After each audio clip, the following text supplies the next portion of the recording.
তো আমি এই তত্ত্বটা মানতে আমি অন্তত প্রস্তুত নই যে উনি কোনো শোকেসে চোট খেয়েছেন। পশ্চিমবঙ্গের মুখ্যমন্ত্রীকে ইমিডিয়েটলি এনএসজি সিকিউরিটি কভার দেওয়া উচিত।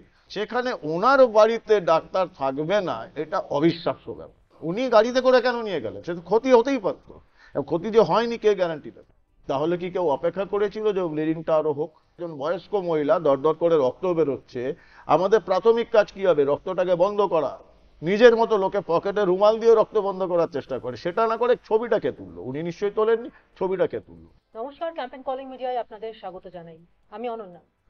গতকাল রাতে একটি ঘটনা ঘটেছে এবং সেই ঘটনা গোটা মিডিয়া, সংবাদ মাধ্যমের নজর সিএএ অথবা লোকসভা নির্বাচন থেকে ঘুরিয়ে দিয়েছে সেদিকেই। এবং সেটা সকলেই জানেন, আপনারা, মুখ্যমন্ত্রী মমতা বন্দ্যোপাধ্যায়ের একটি দুর্ঘটনা ঘটেছে।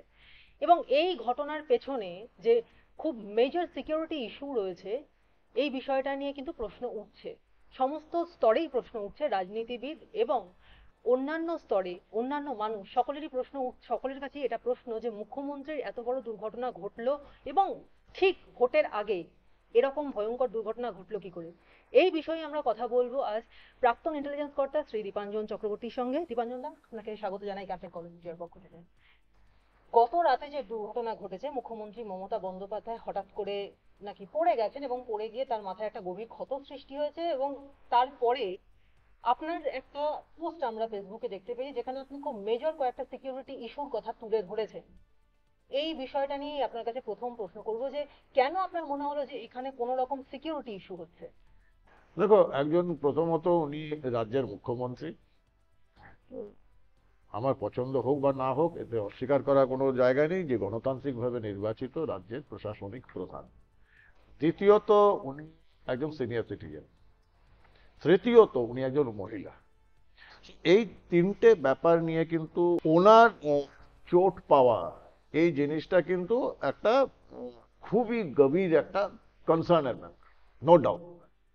ইমোশনাল একটা ব্যাপার গেল, কিন্তু এছাড়া আমি যদি সিকিউরিটি অ্যানালিস্ট, সিকিউরিটি এক্সপার্ট, এবং যেহেতু এই ভিআইপি সিকিউরিটি ব্যাপারটা আমি প্রায় এক দশক, আমি এনএসজিতে থাকার সময় আমি ভারতবর্ষের 4জন পরপর union home minister, Rajesh Pilot, S B Chauhan, Indrajit Gupta এবং শেষে মিস্টার এল কে আডবাণী, আমি এদের সিকিউরিটি লিয়াজ অফিসার ছিলাম। তো সিকিউরিটি প্রোটোকল, ভিআইপি সিকিউরিটি ব্যাপারটা সম্ভবত আমি অনেকের থেকে বেশি জানি, ভালো করে জানি, আমি নিজে করেছি কাউকে। সেই সিকিউরিটি এক্সপার্ট হিসাবে আমি যদি নৈবর্তিকভাবে এটার বিশ্লেষণ করি, আমার মনে বহু প্রশ্নের সৃষ্টি হচ্ছে। সেই প্রশ্নগুলো আমি কালকে একজন সচেতন নাগরিক হিসাবে আমি কালকে বেশ কিছু চ্যানেলেও ছিলাম, আজকেও থাকবো, গতকাল ফেসবুকেও পোস্ট করেছি। কারণ দুটো, এক, উনি মুখ্যমন্ত্রী, নিশ্চয়ই মুখ্যমন্ত্রী যেমন বাংলার জনতার, তেমনি উনি করদাতাদেরও মুখ্যমন্ত্রী, আমরা যারা করদাতা। এবং আমাদের করদাতাদের পয়সায় কোটি কোটি টাকা খরচা হচ্ছে মুখ্যমন্ত্রীর নিরাপত্তা প্রদানের জন্য। যদি কোনো পুলিশ বা কোনো সিস্টেম, তারা যদি রাজ্যের মুখ্যমন্ত্রীকে যদি তারা প্রোটেকশন নিতে না পারে, তার নিরাপত্তা সুনিশ্চিত না করতে পারে, তাহলে সাধারণ মানুষের নিরাপত্তা কোথায়? তো সেই জন্য বেসিক্যালি জনসচেতনতার জন্য আমি এই প্রশ্নগুলো আমি তুলেছিলাম। আপনি যে কালকে বলছিলেন যে এই যে পিছন থেকে ধাক্কা দেওয়া বা যে ব্যাপারটা বারবার উঠে আসছে, যে কখনো বলা হচ্ছে পিছন থেকে উনি ধাক্কা খেয়েছেন, কখনো বলা হচ্ছে যে কোনো জায়গায় হোঁচট খেয়েছেন। আহ দীপাঞ্জন দা, আপনার কি মনে হয় যে এখানে কোনো অন্তর্ঘাতের সম্ভাবনা আছে? না, দেখো, ব্যাপারটা হচ্ছে প্রশ্ন অনেক তুলে দিচ্ছে, প্রশ্ন অনেক তুলে দিচ্ছে, এবং সম্ভবত আমি যদি ভুল না হই, কলকাতা পুলিশ সম্ভবত এটা নিয়ে একটা অনুসন্ধান কমিটি তৈরি করেছে, অথবা হোয়াট এভার। এখন যখন তারা তদন্ত করছে, সেটা আমাদের দেখতে হবে যে তারা কোন পথে তদন্ত করছে বা কি তার নিষ্কাশ বেরোচ্ছে। হ্যাঁ, যদি সেটা মনে হয় যে দেখো, এইটুকু তো আমাদের অভিজ্ঞতা আছে যে বোঝা যাবে যে কোথায় যদি কেউ হাসাব করার চেষ্টা করে বা তদন্তকে প্রভাবিত করে একটা কিছু ভুলভাল রিপোর্ট দেওয়ার চেষ্টা করে, সেটা আমাদের চোখে ধরা পড়বে, সেটা থেকে বাঁচা মুশকিল। তখন আমি নিশ্চয়ই এই প্রশ্ন তুলব যে একটা ঘটনা, সেটা দুর্ঘটনা নাকি কোট আনকোট সংগঠিত দুর্ঘটনা, যেটাকে অন্যভাবে বলা যায় অন্তর্ঘাত। এখন যে প্রশ্নগুলো এসেছে এই প্রশ্নগুলো আপাতত রেখেছি মনের মধ্যে, কিন্তু তখন যদি দেখি যে সেই তদন্তকারী সংস্থা, সে কলকাতা পুলিশ হোক, স্টেট পুলিশ হোক, সিআইডি হোক, তারা সঠিকভাবে তদন্ত করছে না, তখন নিশ্চয়ই এই প্রশ্নগুলো তুলব যে তাহলে এই ঘটনা বা যেটা দুর্ঘটনা সেটাকে যদি তদন্তে হাসাব করার চেষ্টা করা হয়, তখন নিঃসন্দেহে বলবো যে না, এটা অন্তর্ঘাত এবং এটা হাসাব করার চেষ্টা হচ্ছে। But it's too early two comment. But প্রচুর প্রশ্নের জন্ম দিচ্ছে, সেই প্রশ্নগুলোর উত্তর আমরা চেষ্টা করছি খুঁজে। না, এখন ব্যাপার হচ্ছে যে ধাক্কা যে ব্যাপারটা, সেটা কিন্তু প্রথমে ওনার আত্মীয়া কাজলী বন্দ্যোপাধ্যায় বলেছেন, এবং ওনার যে বডি পোস্টার উনি যেরকম ভাবে দেখেছেন যে ধাক্কা, সেটা আমরা দেখেছি, এটা ভিডিও পাওয়া যাবে আর্কাইভে, দেখিয়েছেন। এবং এসএসকেএম এর যে medical superintendent doctor Manimoy Banerjee, উনি রিটেন স্টেটমেন্ট পড়েছেন এবং সেখানে আমরা দেখেছি উনি বলেছেন যে history with fall due to push from behind. এই যে শব্দটা, এটা ভয়ঙ্কর শব্দ। এবং আমি কিন্তু কালকেই তখন এটার উপরে আমি মন্তব্য রেখেছিলাম যে এই দুজনের যে স্টেটমেন্ট, যেটাকে আমরা খুব গুরুত্বপূর্ণ আমরা বলি যে প্রোটেকশন অফ ক্রিটিক্যাল স্টেটমেন্ট, এটা হওয়া উচিত। কারণ বিভিন্ন কারণে হতে পারে এই স্টেটমেন্ট বদলে যাবে। আজকে কিন্তু আমি দুটো জায়গায় দেখলাম যে স্টেটমেন্ট একটা বদলের চেষ্টা করা হচ্ছে। এখন বলা হচ্ছে না, আমরা বলতে চেয়েছি উনি মনে করেছেন ধাক্কা, এটসেট্রা এটসেট্রা। কিন্তু যেরকম ভাবে ব্যাপারটা ঘটেছে তাতে আমার মনে কতগুলো খুব ক্লিয়ার ডাউট হয়েছে, যেগুলো আমি বলেছি জনসমক্ষে। আমি কোনো লুকিয়ে চুরিয়ে কথা বলছি না। দুটো জিনিস আপনাকে সাইমালটেনিয়াসলি বলছি। একদিকে বলা হচ্ছে যে মুখ্যমন্ত্রী নাকি নিজে বলছেন যে তাকে কেউ পেছন থেকে ধাক্কা দিয়েছে, তিনি তাতে পড়ে গেছেন। পরবর্তীকালে ডাক্তাররা বলছেন যে তার হয়তো শারীরিক অসুস্থতার কারণে এমনটা মনে হতে পারে, নিজেদের বয়ান একটু বদলাচ্ছেন। অন্যদিকে একই সঙ্গে আরেকটা তত্ত্ব আসছে যে তিনি নাকি বাড়ির শোকেসে ধাক্কা খেয়ে পড়ে গেছেন। পড়ে গেছেন এবং কিভাবে পড়েছেন, কিভাবে তার মাথায় চোটটা লেগেছে, সেটা আমরা দেখতে পেয়েছি। কিন্তু এই দুটো উল্টো পরস্পর বিরোধী তত্ত্ব, এটা একটু অসুবিধাজনক লাগছে না? যে মানে দুটো পরস্পর বিরোধী তত্ত্ব, এর কাউকে কি আড়াল করার চেষ্টা করা হচ্ছে, বা কোনো কিছুকে আড়াল করার চেষ্টা করা হচ্ছে বলে মনে হয় আপনার? দেখো, এই তত্ত্বটার মধ্যে নিঃসন্দেহে গরমিল রয়েছে। গরমিল এই জন্য রয়েছে, আমি একটু টেকনিক্যাল একটা অ্যানালিসিস তোমাদের বলি যে অপরাধ বিজ্ঞানের ভাষায় এই জিনিসটা, এবং এটা শারীরবিদ্যাতেও তাই বলা হয়, যে তুমি যদি হঠাৎ করে পড়ে যাও, ছোটবেলা থেকে আমরা একদম শিশুবেলা থেকে যখন চলতে শুরু করি, আমরা কিন্তু ছোটবেলাতেই পড়া শুরু হয়, যেটা ফল যেটাকে বলা হয়। সেই যে ছোটবেলা পড়ে যাওয়া, আমরা ছোটবেলা শিশু অবস্থায় পড়ে আমরা দেখবে সবসময় কিন্তু আগে হাতটা আসে বডিটা কভার করার জন্য। আমি পড়ে গেলে আমার হাতটা মানে প্রতিবর্তীকে আমার হাতটা চলে আসে, এবং এটাকে বলা হয় মাসল মেমোরি। যে এটা হতে হতে বারবার আমরা এখনো যদি হঠাৎ করে তুমি পড়ে যাও, কোথাও পা পিছলে পড়লে বা কোথাও হোঁচট খেয়ে পড়লে, তোমার হাত দুটো সবার আগে আসবে বডিটাকে প্রোটেক্ট করার জন্য। কারণ তোমার শরীর, তোমার মুখটাকে, সব থেকে ভালনারেবল হচ্ছে মুখ, সেটাকে প্রোটেক্ট করার জন্য হাতটা অটোমেটিক চলে যায়। কিন্তু যদি তোমাকে পেছন থেকে কেউ ধাক্কা দেয়, তখন কিন্তু তুমি মেন্টালি প্রিপেয়ার্ড নও, তুমি সাডেনলি হচ্ছে তোমার শরীর, তোমার নার্ভ সিস্টেম, তারা কিন্তু তোমার মাসলগুলোকে কোনোরকম কমান্ড দিতে পারছে না যে এই হাতটাকে আগে নাও, শরীরটাকে বাঁচাতে হবে। কারণ ওটা স্প্লিট সেকেন্ডে হচ্ছে এবং পেছন থেকে ধাক্কা হচ্ছে, এবং সেখানে মুখ এবং নাক, সেটা জমির সারফেসে আগে লাগবে। এবং যেভাবে ওনার চোট আমি দেখেছি ওনার নাকে এবং ফোরহেডে, সেটা পরিষ্কার যে উনি পেছন থেকে কোনো একটা ফোর্স হচ্ছে। উনি যদি পা পিছলে যেত বা উনি যদি কোনো চৌকাটে ধাক্কা খেতেন, তাহলে কিন্তু মানে চৌকাটে গিয়ে ধাক্কা খাওয়া, ওনার পড়ে যাওয়া এবং সারফেসে গিয়ে বডিটা টাচ হওয়া, এর মধ্যে অন্তত হাফ সেকেন্ড টাইম পাওয়া যায়। এই হাফ সেকেন্ডের মধ্যে কিন্তু আমাদের ব্রেন সেই সংকেতটা পাঠিয়ে দেয় আমাদের হাতে, যে হাত দুটো যাতে সামনে চলে আসে, মুখটা যাতে বেঁচে যায়। এটা প্রতিবর্তী ক্রিয়া, এটা সবার সঙ্গে সম্ভব। কিন্তু যদি পেছন থেকে ধাক্কা হয়, সে কিন্তু জানছে না যে এই মুহূর্তে ধাক্কার সঙ্গে সঙ্গে সেই অভিজ্ঞতা সে মাটিতে পড়ছে, তখন তার হাত আসবে, তখন তার নাক আর মুখটাই সবার আগে আসবে। এবং যদি উনি শোকেসে ধাক্কা খেয়ে থাকেন, আমরা খুব ভালো করে দেখেছি যে ওনার যে চোটটা ছিল কপালে, সেটা কিন্তু হরাইজন্টাল, আড়াআড়ি। যদি শোকেসের কোনায় কেউ চোট খায় তাহলে কিন্তু সেই চোটটা লাগলে, যেহেতু কোনাটা স্ট্রেট হবে ভার্টিক্যাল, সেই চোটটা ওনার কিন্তু ভার্টিক্যালি হবে, লম্বালম্বি হবে, কিন্তু ওনার চোটটা আড়াআড়ি। তো আমি এই তত্ত্বটা মানতে আমি অন্তত প্রস্তুত নই যে উনি কোনো শোকেসে চোট খেয়েছেন। কলকাতা পুলিশ এই মামলার তদন্ত করবে, মানে কলকাতা পুলিশ বা সিআইডি যদি এই মামলার তদন্ত করে, সেই তদন্ত কতটা ফলপ্রসূ হবে বলে আপনার মনে হয়? দেখো, কালকে আমি যখন বিভিন্ন জায়গায় আমার মন্তব্য নেওয়া হয়েছিল, আমি দুটো জিনিস খুব ক্লিয়ারলি বলেছিলাম। এক, ওনার দ্রুত আরোগ্য কামনা করি। দুই, আমি বলেছিলাম খুব ক্লিয়ারলি পশ্চিমবঙ্গের মুখ্যমন্ত্রীকে ইমিডিয়েটলি এনএসজি সিকিউরিটি কভার দেওয়া উচিত এবং কেন্দ্রীয় স্বরাষ্ট্র মন্ত্রকে এর মধ্যে ইনভলভ হওয়া উচিত। কারণ উনি শুধু একজন মানুষ নয় বা ব্যক্তি নয় বা সিনিয়র সিটিজেন বা কোনো মহিলা নয়, উনি পশ্চিমবঙ্গের নির্বাচিত মুখ্যমন্ত্রী। যদি নির্বাচিত মুখ্যমন্ত্রী তার বাসভবনে আক্রান্ত হন আর তাতে যদি উনি এনএসজি সিকিউরিটি ওনার না হয়, সেটা কিন্তু এটা একটা দায়িত্ব কিন্তু কেন্দ্রীয় স্বরাষ্ট্র মন্ত্রকেও থাকছে। সুতরাং ওনার এনএসজি সিকিউরিটি দরকার। দ্বিতীয় কথা যেটা আমি কালকে বলেছিলাম, তোমার প্রশ্নের পরিপ্রেক্ষিতেই বলি, কালকে আমি বারবার বলেছিলাম যে এই পুরো ঘটনাটা হয় কোনো সিটিং হাইকোর্ট জাজকে দিয়ে জুডিশিয়ারি এনকোয়ারি করা উচিত, অথবা সিবিআই এনকোয়ারি। কারণ এটার সঙ্গে রাষ্ট্রের সুরক্ষার একটা যোগাযোগ রয়েছে, কারণ উনি একজন নির্বাচিত মুখ্যমন্ত্রী। নিরপেক্ষ তদন্ত করবে এটা হতেই পারে না, সেটা ধামাচাপা দেওয়ার জন্য অনেক কিছু হতে পারে, বাট নিরপেক্ষ তদন্ত আমি এক্সপেক্টই করি না। সুতরাং এটা পুরোপুরি একটা ভুল সিদ্ধান্ত যদি হয়ে থাকে। West Bengal police, Kolkata police, SIT বা সিআইডি কাউকে দিয়ে তদন্ত করলে হবে না।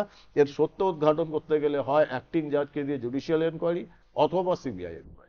তাকে দেখা গেল যে তার মাথা থেকে রক্ত গড়িয়ে পড়ছে, তাকে কোনো ফার্স্ট এড দেওয়া হলো না, তাকে কোনো অ্যাম্বুলেন্সে আনা হলো না, তাকে অভিষেক বন্দ্যোপাধ্যায়ের গাড়িতে করে এসএসকেএম এ নিয়ে আসা হলো হরিশ চ্যাটার্জি স্ট্রিট থেকে, এবং সেখানে মাঝখানে প্রায় একটা গোল্ডেন আওয়ার পেরিয়ে গেছে। এই যে বিষয়টা হলো, এটা কি ইচ্ছাকৃত বলে মনে হয়? দেখো, আমি একটু একটু ব্যাখ্যা করে দিই দর্শক শ্রোতাদের জন্য যে এই ফার্স্ট এড যে কথাটা হয়, বেসিক্যালি ফার্স্ট এড কি, ফার্স্ট এডের কনসেপ্টটা হচ্ছে যখন কোনো দুর্ঘটনা ঘটে তোমার বাড়ি, আমার বাড়ি বা কারোর বাড়ি, অবভিয়াসলি সেখানে প্রপার মেডিকেয়ার নেই। তোমার কাছে যে অ্যাভেলেবল রিসোর্সেস রয়েছে সেটা দিয়ে যে পেশেন্ট, তার যা সিচুয়েশন রয়েছে অ্যাক্সিডেন্টের পর তার যা অবস্থা রয়েছে, সে হার্ট অ্যাটাক হতে পারে, সে ইনজুরি হতে পারে, এনিথিং, হাত পা ভেঙে যেতে পারে, তোমার কাছে যে অ্যাভেলেবল রিসোর্স রয়েছে সেগুলো দিয়ে ওনাকে একটা ইমিডিয়েট রিলিফ, নাম্বার ওয়ান।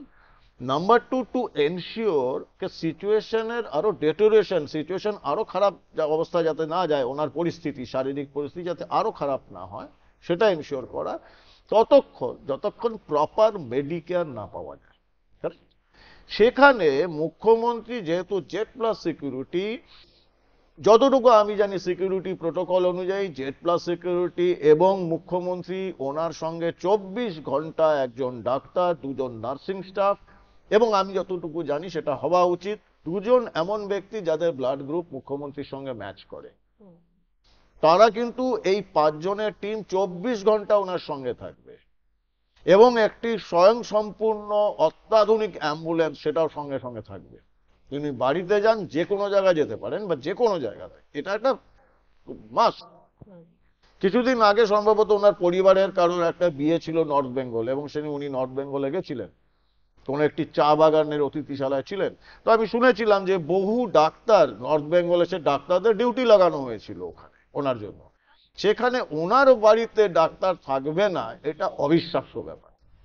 যদি না থেকে থাকে তাহলে কিন্তু আমি বলবো যে সেই ডাক্তার, সেও কিন্তু ষড়যন্ত্রের অংশ, এবং তার বিরুদ্ধে ব্যবস্থা নেওয়া যে কেন ছিল না, নার্সিং স্টাফরা কেন ছিল না।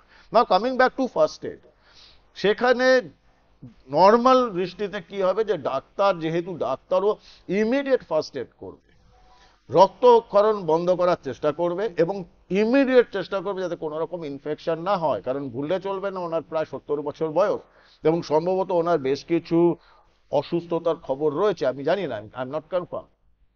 সেই অবস্থায় 1 ঘন্টা কেন টাইম লাগলো মেডিকেয়ারে পৌঁছাতে, এবং উনি রাজ্যের মুখ্যমন্ত্রী? দ্বিতীয় প্রশ্ন, কেন অ্যাম্বুলেন্সে যাওয়া উচিত? যেহেতু ওটা কপালে চোটটা লেগেছে। দুটো জিনিস খুব ইম্পর্টেন্ট, একটা হচ্ছে যে এক্সটার্নাল চোট, যেটা দেখা যাচ্ছে যেখানে অনেকটা কেটেছেন, ডিপ কাট হয়েছে, যেখান থেকে ব্লিডিং হয়েছে, এই ওপেন ইনজুরি, সেখানে ইনফেকশন হওয়ার চান্স থাকে। দ্বিতীয়, এটা আরো মারাত্মক, যেহেতু হেড ইনজুরি, মাথায় লেগেছে, যেটাকে আমরা টেকনিক্যাল ভাষায় বলি সেরিব্রাল কনকাশন। আমাদের যে মাথার যে স্নায়ুতন্ত্র সেটা কিন্তু অত বড় একটা চোটের মধ্যে ওটা সাংঘাতিক ডিস্টার্ব হয় এবং তাতে অনেক কিছু হতে পারে, তাতে কোমাতে চলে যেতে পারে, ইট ক্যান বি ফেটাল, লোকের মৃত্যু হতে পারে। সেই জায়গাতে ওনাকে গাড়িতে কেন বসিয়ে নিয়ে যাওয়া হলো? কারণ গাড়িতে নিয়ে বসিয়ে যাওয়ার মানে কিন্তু তিনি বসে আছেন, এবং বসে থাকা অবস্থায় ন্যাচারালি ওনার যেহেতু আমাদের ব্লাড সার্কুলেশন চলতে থাকে, এখানে একটা ওপেন ইনজুরি, ওনার এখন থেকে ক্ষতস্থান থেকে রক্তক্ষরণ হবেই। সেই জায়গায় নিয়ম হচ্ছে ওনাকে অ্যাম্বুলেন্সে করে নিয়ে যাওয়া, যাতে উনি শুয়ে থাকেন এবং শুয়ে থাকলে রক্তক্ষরণ বন্ধ হয়ে যায়। সেটা হলো না। তো কে নিজের দায়িত্বে গাড়িতে করে নিয়ে গেছেন? আমি শুনেছি সম্ভবত ওনার ভাইপো অভিষেক ব্যানার্জি গাড়িতে করে উনি গেছেন। অভিষেক ব্যানার্জির পিসি হতে পারেন, কিন্তু তার থেকে বড় যেটা, উনি কিন্তু রাজ্যের মুখ্যমন্ত্রী। সিকিউরিটি প্রোটোকল সেখানে মাসি, পিসি, বাবা, কাকা কিছু আসে না। অভিষেক ব্যানার্জির ইমোশন থাকতে পারে, কিন্তু অভিষেক ব্যানার্জির অধিকার নেই, কারণ উনি নন টেকনিক্যাল ম্যান, উনি এক্সপার্ট নন। উনি গাড়িতে করে কেন নিয়ে গেলেন? সে ক্ষতি হতেই পারত। ক্ষতি যে হয়নি কে গ্যারান্টি দেবে? এটা একটা ভয়ঙ্কর ভুল ঘটনা এবং আমার মনে হয় এটা তদন্তের আওতায় আসা উচিত। কে নিয়ে গেল, কার হুকুমে নিয়ে গেল, কোথায় ওই ডাক্তার ছিল এবং ওই 4 জন স্টাফ বা লোক এবং অ্যাম্বুলেন্স, সেগুলো কেন ছিল না? 1 ঘন্টা কেন লাগলো? মুখ্যমন্ত্রীর বাড়ি থেকে যতটুকু জানি, মুখ্যমন্ত্রীর বাড়ি থেকে পিজি হসপিটাল 20 মিনিটের বেশি লাগার কথা নয়। 1 ঘন্টা কেন টাইম দেওয়া হলো? তাহলে কি কেউ অপেক্ষা করেছিল যে ব্লিডিংটা আরো হোক? এবং আরেকটা জিনিস যেটা অত্যন্ত গুরুত্বপূর্ণ, যেটা আমার নজরে তো এসেছে, ওনাকে হসপিটাল নিয়ে যাওয়া হলো বেশ 1 ঘন্টা পরে। হসপিটালে একজন মুখ্যমন্ত্রী চোট পেয়েছেন, ওনাকে নিয়ে যাওয়া হলো এবং সেখানে প্রাথমিকতা বা প্রাইমারি কনসার্ন কি? ওনার ইমিডিয়েট ব্লিডিংটা বন্ধ করা, মুখটাকে ক্লিন করা। সেখানে ওনাকে বেডে শুয়ে ছবি তোলা হচ্ছে। এই ছবিটা কে তুলেছে? সে কি ছবি তুলতে গেছিল? যদি অভিষেক ব্যানার্জি সঙ্গে থাকেন এবং ওনার পিসি এরকম ভাবে আক্রান্ত, একজন বয়স্ক মহিলা, দরদর করে রক্ত বেরোচ্ছে, আমাদের প্রাথমিক কাজ কি হবে? রক্তটাকে বন্ধ করা। নিজের মতো লোকে পকেটে রুমাল দিয়ে রক্ত বন্ধ করার চেষ্টা করে, সেটা না করে ছবিটাকে তুললো। উনি নিশ্চয়ই তোলেননি, ছবিটাকে তুললো, সমাজ মাধ্যমে কে গেল এবং ওই শাসক দলের সোশ্যাল মিডিয়া প্ল্যাটফর্মে সবার আগে সেই ছবি বেরিয়েছে। এটা তদন্তের আওতায় আসা উচিত যে এই ছবিটা কোথা থেকে উৎস, কে তুলেছে, সে কি করে ওই বলয়ের মধ্যে রয়েছে। পুলিশের লোক যদি তুলে থাকে সাংঘাতিক অন্যায়, ডাক্তাররা যদি তুলে থাকেন সাংঘাতিক অন্যায়। প্রথমত ছবি তোলা, দ্বিতীয়ত দেওয়ার অন ডিউটি, সেখানে একটা রাজনৈতিক দল হতে পারে, শাসক দল, রাজনৈতিক দলকে ছবিটা দেওয়া হচ্ছে ব্যবহারের জন্য। তো এই পুরো ব্যাপারটা সাংঘাতিক জটিল এবং প্রত্যেক কটা স্টেজে কিন্তু নিয়ম ভেঙেছে, আইন ভেঙেছে। আমি আরেকটা কথা বলি, এটা আমি বারবার ভাবছিলাম, যদি আমাদের মাথায় চোট লাগে বা কোথাও, তুমি আমি বা যে কোনো মানুষ, আমাদের প্রতিবর্তী ক্রিয়া কি হবে? মাথায় চোট লেগেছে, আমার হাত তো লাগবে কপালে, ব্যথা লেগেছে, এবং যদি হাত লাগে রক্তটা কিন্তু এদিক ওদিক একটু ছড়িয়ে যাওয়ার ছিল। আর যদি চোট লাগার পরে যে আমি হাত লাগাবোই না, let it be, let it come through my entire face, তাহলে কিন্তু অত নিট অ্যান্ড ক্লিন ভাবে রক্তটা নেমেছে। একজন মানুষ যদি উনি বেহোশ হয়ে গিয়ে থাকেন তাহলে আলাদা ব্যাপার, আর যদি বেহোশ না হন, সাধারণ যে কোনো মানুষ, সে সবার আগে কিন্তু ক্ষতস্থানে তার হাত যাবেই, এবং হাত গেলে ওই রক্ত কিন্তু কপালের মধ্যে ছড়িয়ে যেত, সেটা হয়। তো এটা একটু সন্দেহ। দীপাঞ্জন দা, তাহলে আপনি যে বিষয়গুলো তুলে ধরলেন, এই সবকটা পয়েন্ট যদি পরপর সাজানো যায় তাহলে তো একটা গভীর ষড়যন্ত্রের মানে গন্ধ পাওয়া যাচ্ছে। আমি এই মুহূর্তে যেটা বললাম আগে, যে ষড়যন্ত্রের তত্ত্বটা আমি এই মুহূর্তে দেবো না, it's too early two comment. কিন্তু আমি এটা বলতে পারি যে কিছু দুর্গন্ধ আমি পাচ্ছি। সেই দুর্গন্ধগুলো সঠিক না বেঠিক সেটা কিন্তু যদি সঠিক তদন্তকারী এজেন্সি তদন্ত করে, নিরপেক্ষভাবে করে, ধামাচাপা দেওয়ার জন্য না হয়, তাহলে সেটা বেরিয়ে আসবে। কিন্তু আমি দুর্গন্ধ পাচ্ছি, সামথিং ইজ রট।